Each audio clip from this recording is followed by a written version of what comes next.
Occult Feminism, The Secret History of Women's Liberation by Rachel Wilson, Chapter 2. And Chapter 2 is called Chivalry, Witchcraft, Enlightenment, and the Revolutionary Spirit. I must start this chapter by correcting a mountain of disinformation and misperception about life for women in medieval Europe. This will be par for the course throughout this book. Ever since women's studies became a field of academics in the mid-20th century, the history of women has become distorted and retold completely out of context, and even sometimes outright falsified due to the inherent, overwhelming bias of academics in that field. No one goes into women's studies unless they are already totally committed to feminist ideology. There would be no reason to do so. Imagine die-hard jihadi Muslims being the only people who studied Christianity and Judaism, and the only ones who wrote texts and academic papers on the Abrahamic religions. Do you think we would get an unbiased, accurate, fact-based interpretation of the history of those religions if that were the case? Of course not.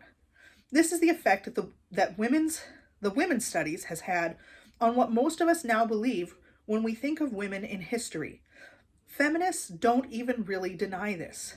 Feminist theory even has justification for this fact, because one of the methods of analyzing and teaching women's history allows for this twisting and distorting of facts and context with something called standpoint feminist theory.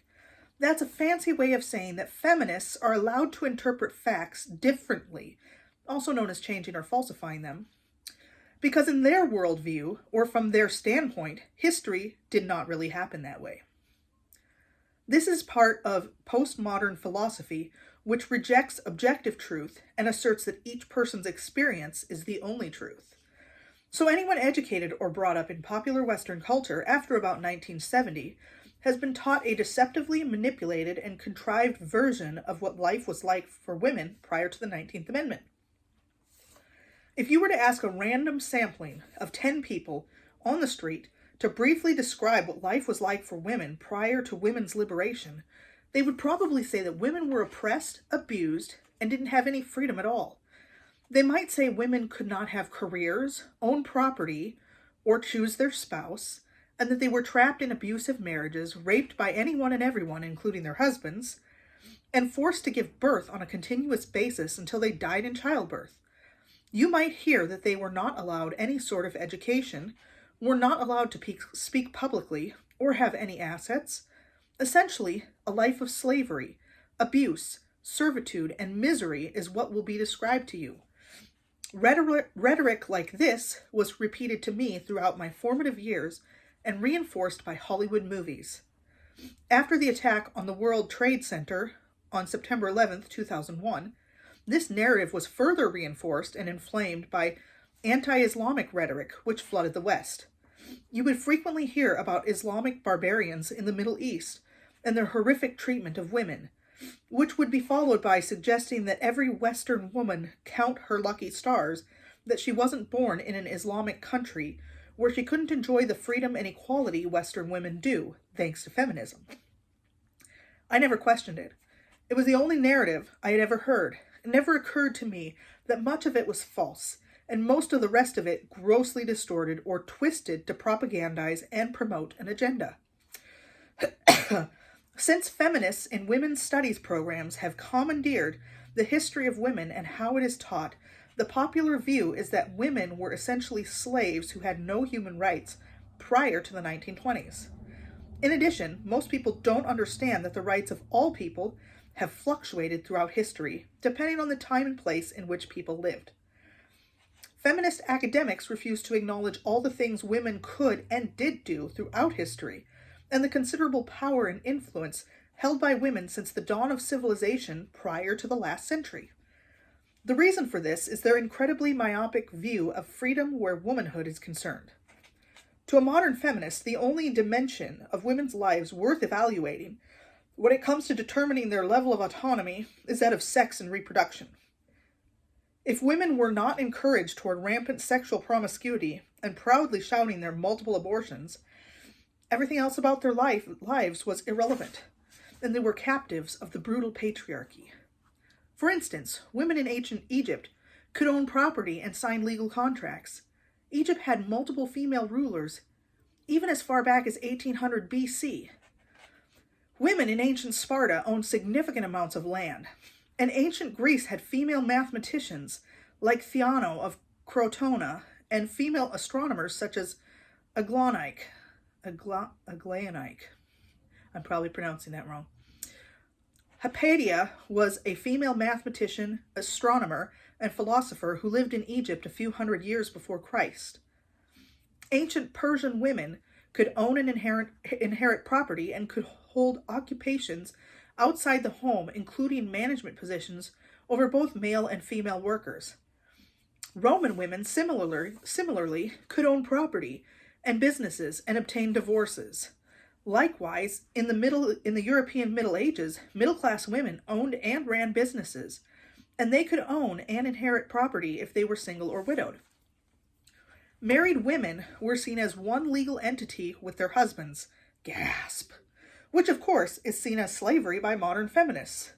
Despite instances of women having a good deal of legal and political autonomy and influence throughout history, feminist academics refuse to acknowledge this and instead invert these facts as evidence of women being treated as inferior if at any time they were not treated as if they were men.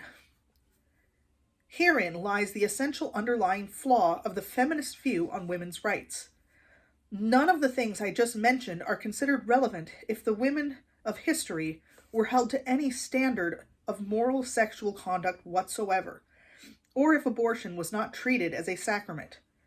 Anything less than this is total misogyny and patriarchal oppression. This view also leads them to completely ignore the fact that women have always had incredible power and influence via their sexuality that men have never enjoyed. Geneticists say that the modern person has roughly twice as many female ancestors as male ancestors.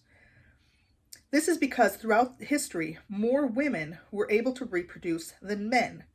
Men have always had to compete for mates, with only about 40% of all men who have ever lived being successful in passing on their genetic material by reproduction, compared to 80% of women. Dr. Roy F. Baumeister, a social psychologist from the University of Florida, explains it this way. I'm certainly not denying that culture has exploited women, but rather than seeing culture as patriarchy, which is to say a conspiracy by men to exploit women, I think it's more accurate to understand culture, also known as a country, a religion, as an abstract system that competes against rival systems, and that uses both men and women, often in different ways, to advance its cause. To put it another way, women are the choosers. Men compete for status and resources in order to have the best chance at being able to provide for and protect offspring. Even in the case of arranged marriages, only the most successful men are selected for marriage and reproduction. In cases where the female chooses a husband from a pool of suitors, the pressure on men is even more brutal. Women are notoriously far more ruthless and particular in choosing mates than are men. The scientific literature contains a broad range of studies and surveys which establish the fact that a large majority of women are unwilling to date men shorter than they are, with most of those preferring a potential mate to be over 6 feet tall.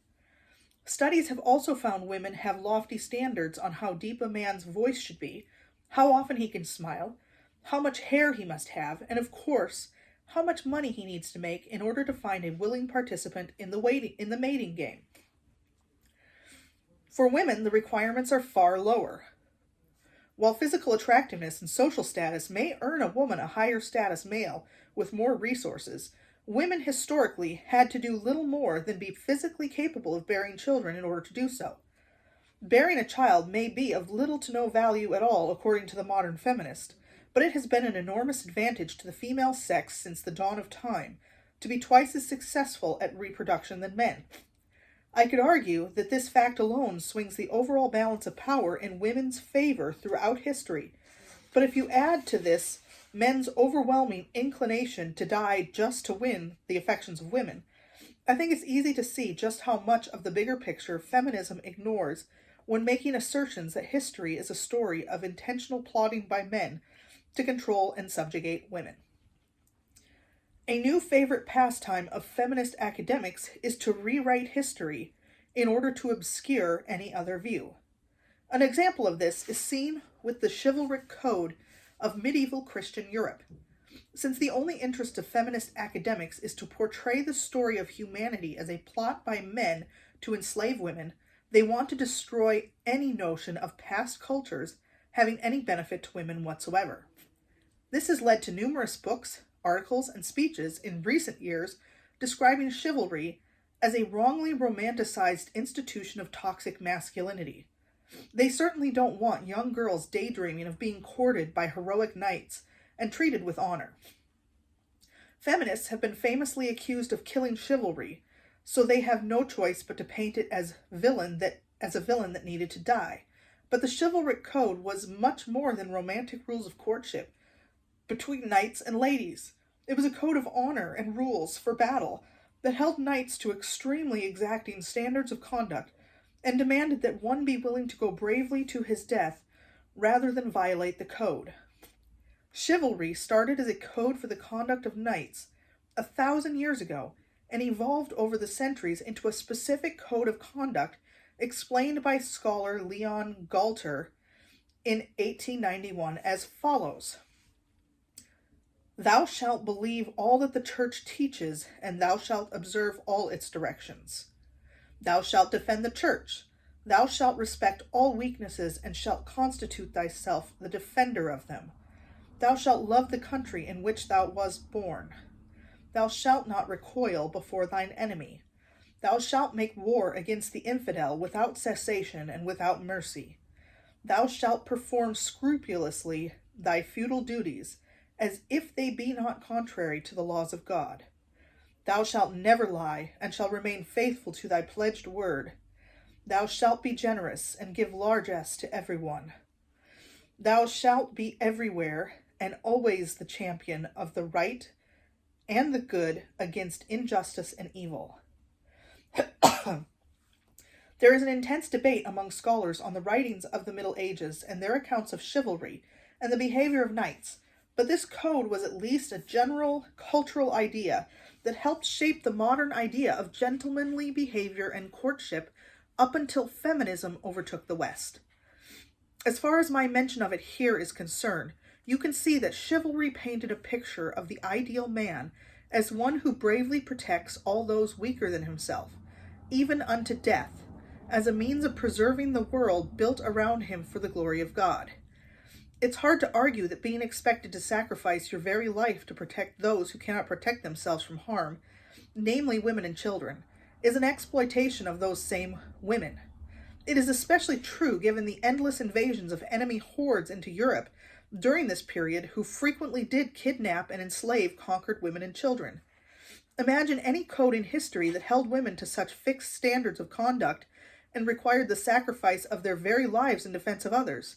Such a code would be considered by feminist academics to be a horrific exploitation of women, but they regard the chivalric code as a doctrine of toxic masculinity. Men are always expendable, it seems.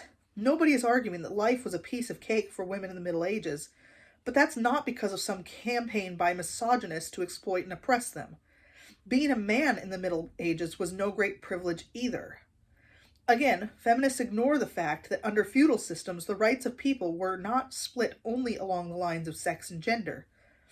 Men were not in possession of rights across the board that were denied to women, and they certainly had duties and responsibilities that they might have traded for the protection women were afforded that men were not.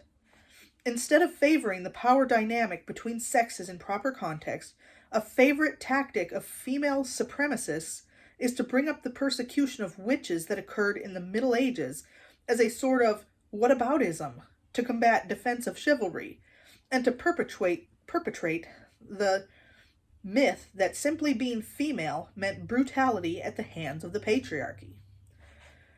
Feminist academia has done a good job portraying Christian persecution of witchcraft and its practitioners as hysterical, superstitious, ignorant, sadistic hatred of women. Hollywood, with its obvious Jewish influence, has helped perpetrate this anti-Christian, anti-male bias by producing numerous movies and TV shows portraying witches as mysterious and misunderstood threats to patriarchal power, and the men who persecuted them as fools who were merely scared of female sexuality to such a degree that they became paranoid mass murderers of women who deviated even slightly from cultural norms. Author and lecturer Kristen Soley, a self-proclaimed second-generation witch and feminist, writes and speaks about the persecution of witches throughout history. Soley is indeed an expert on feminist history, specifically the history of witchcraft. While she is naturally sympathetic to the plight of the witch and views history through the same feminist academic lens I mentioned, even she has some interesting theories as to reasons why witches suffered persecution that may surprise you.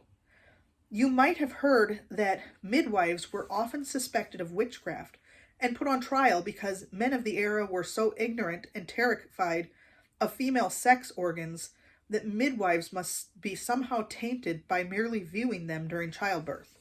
You might also hear that their practice of herbal medicine or healing was misunderstood by the same ignorant, superstitious men and therefore misconstrued as black magic due to its effectiveness. However, Soley says that while perhaps that was part of it, midwives were actually persecuted as witches because they were the ones who performed abortion up until the advent of medical abortion, which only began in the mid-20th century. Indeed, going back to ancient times, and certainly in the Middle Ages, midwives performed abortion by means of botanical preparations and crude surgical procedures, which was probably the main reason they were targeted. Soley also writes that during the Middle Ages, pointy hats were worn by Jewish Kabbalists whose rituals were associated with satanic worship, hence the origin of the pointed witch hat. In her book, Witches, Sluts, Feminists, Conjuring the Sex Positive, Soley says that she traced the origin of the witch flying on a broomstick back to the practice of sex magic, and that the broomstick was used as a phallic instrument by female witch covens in sex magic rituals. She says the flying myth comes from transcripts of witch trials that describe witchcraft practitioners rubbing hallucinogenic ointment on the genitals to facilitate altered states of consciousness and magical flight. If you are not familiar with modern practice of witchcraft and occult magic in general, sex magic is widely considered to be the most powerful form of ritual magic due to the heightened state of emotion experienced during orgasm. For this reason, pagan and satanic magic rituals often involve sex acts. These sex acts would have been regarded as criminal in and of themselves prior to the 20th century, since they would have included things like homosexuality, orgies, and perhaps even pedophilia or other taboo acts which were illegal. Witches perform sex magic now, and they did throughout human history. Feminist witch scholars seem to concede that much of what Christians accused witches of was true. It's just that they disagree about it being a reason for persecution.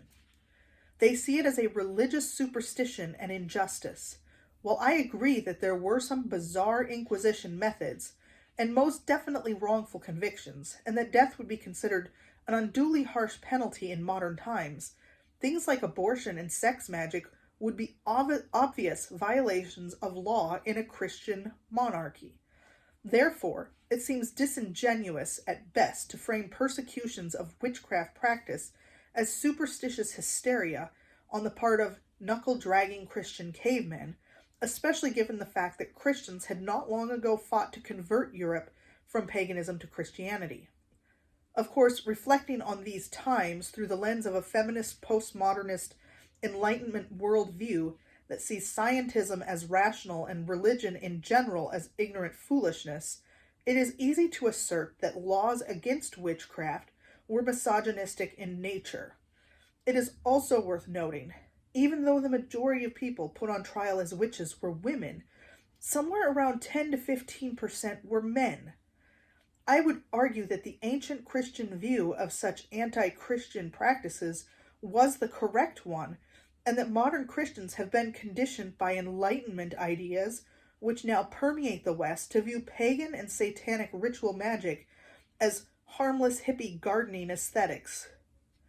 I can support my argument by citing statistics about the number of Christians in the West who approve of abortion and even have abortions themselves, or the number of Christians who practice yoga, meditation, and blend other New Age occult practices with Christianity, and think nothing of it.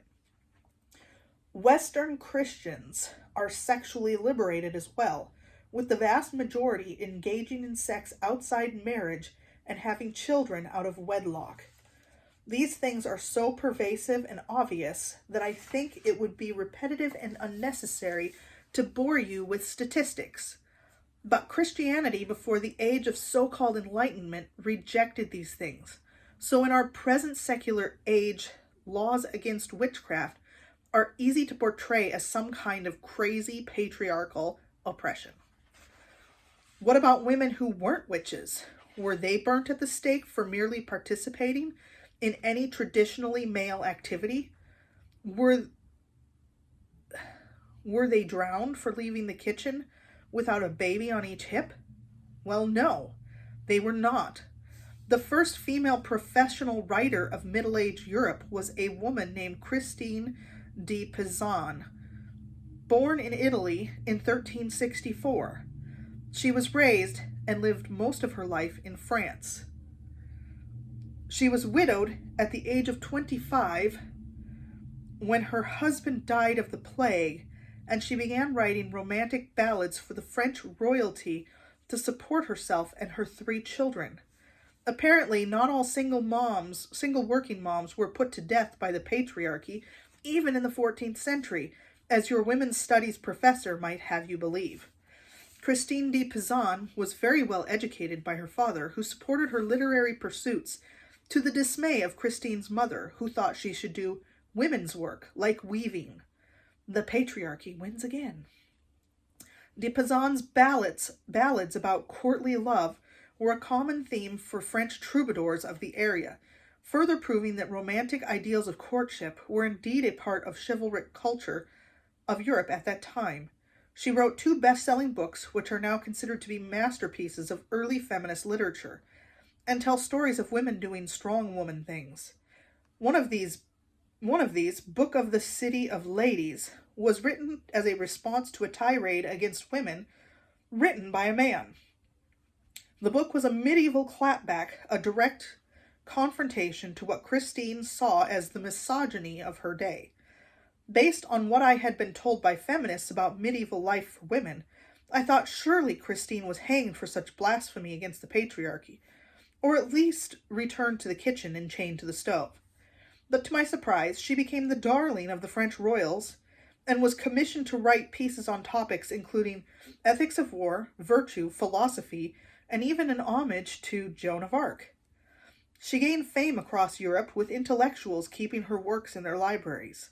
She made quite a good living as well. Not even so much as a scandal was made of the first professional female writer defending women with her pen over 600 years ago. Are we to believe that there was some strange exception made by the otherwise brutal and merciless patriarchy? Or is it a clue that maybe things were not quite the way feminists have portrayed them? Another case of the patriarchy getting lazy about enforcing slavery of women is the case of Mary Wollstonecraft, another darling of feminists. Wollstonecraft was born in England in 1759. Her most famous work, A Vindication of the Rights of Woman, was written in 1792, 2 years after she wrote Vindication of the Rights of Men, a rebuttal to Edmund Burke's critique of the French Revolution, which made her famous overnight. Wollstonecraft was indeed a revolutionary herself and hung out in almost exclusively male intellectual circles with other revolutionary thinkers of her time, including Thomas Paine and William Godwin. She also participated in some scandalous personal relationships, even by today's standards, pursuing a relationship with painter Henry Fuseli, who was married. Wollstonecraft even proposed to the married couple that she move in with them, since she felt her love for Henry was platonic and innocent. Mrs. Fuseli was understandably appalled, and Henry broke off the relationship. Wollstonecraft went to France to participate in revolutionary activities, and was able to escape arrest and beheading, unlike many of her male revolutionary counterparts. Wollstonecraft started sleeping with Gilbert Imlay, a fellow intellectual. She had one daughter with him out of wedlock, and Imlay left her soon after. She obsessed after him and attempted suicide twice due to his rejection of her. She traveled alone with her daughter and a maid to Scandinavia in an attempt to overcome her love sickness. Eventually she got over Imlay and married William Godwin. The couple had a daughter together, who would later grow up to be Mary Shelley, but Wollstonecraft died soon after the birth. Wollstonecraft is remembered as a true intellectual of the Enlightenment age, and was traveling Europe unaccompanied, hanging out in men's intellectual circles, and making a living working as a writer. She was also having scandalous affairs and children out of wedlock, again, without receiving much pushback, let alone being forced back into the kitchen. I suppose this is yet another unexplained exception to the rule of keeping all women as domestic slaves at the time. Another explanation, of course, is that there was no vast, inescapable conspiracy by men to keep women down, but that it was more practical and enjoyable for most women to raise children and enjoy working in their homes and communities, while men went to war, engaged in politics, and performed other tasks not yet made possible for women by modern technology. Both de Pizan and Wollstonecraft wrote about their frustration that most women around them seemed perfectly content to put on pretty dresses and go to parties, sit in sewing circles, or do other silly girlish things rather than be intellectuals or engineers. There really is nothing new under the sun, but the Age of Enlightenment was about to change everything. Starting with Wollstonecraft, all modern political movements for women's liberation were tied in with other Enlightenment revolutionary movements. The ideals of the Enlightenment, progress, tolerance, liberation, revolution, and rebellion against the order of the previous 1,500 years or so laid the foundation for women's liberation in the West. Since its inception 2,000 years ago, the influence of the Christian Church has always been central to the development of social and political systems from the Middle East and Russia all the way west to the New World. I see the Protestant Reformation as being the first giant wrecking ball to take aim at the previous Christian order of patriarchy by undermining Christianity at its very foundations, and there is a good case to be made that Roman Catholicism opened this Pandora's box when it broke away from the Orthodox Christian Church. Before the Great Schism of 1054, when the Latin West and the Greek East split away from each other, there had always been only one unified Christian church for a millennium. This unified Christianity dominated both Eastern and Western Roman empires as it spread from Jerusalem, Greece, and Russia to northern Africa, Spain, and England, and everywhere in between. When the Bishop of Rome declared himself supreme over all other bishops and split Christendom in two, it set a precedent for Martin Luther's breakaway from the Roman Catholic Church about 500 years later. The Great Schism is another major event in history of which most Westerners are largely ignorant. When modern Westerners discuss feminist history, the focus is usually limited to North America and Western Europe, mainly the US and England. The role of Christianity in American feminist history, especially by modern feminist historians, is almost exclusively viewed through a strictly Catholic Protestant dialectic. However, it is impossible to understand Christianity and its impact on the history of women's liberation without knowing anything about the first millennium of Christianity. To the extent that the Roman papacy and the reformers moved away from Christian orthodoxy is the extent to which the idea of God's roles for woman and man in creation are misunderstood by modern Christians. This affects the prism through which we view modern feminism. The Christian Church has a vital role in the development of social progress, but the Eastern Church has a separate history from the Western Church after the first millennium, and as such the two did not experience Enlightenment ideas regarding women's roles in society on the same timeline or in the same way.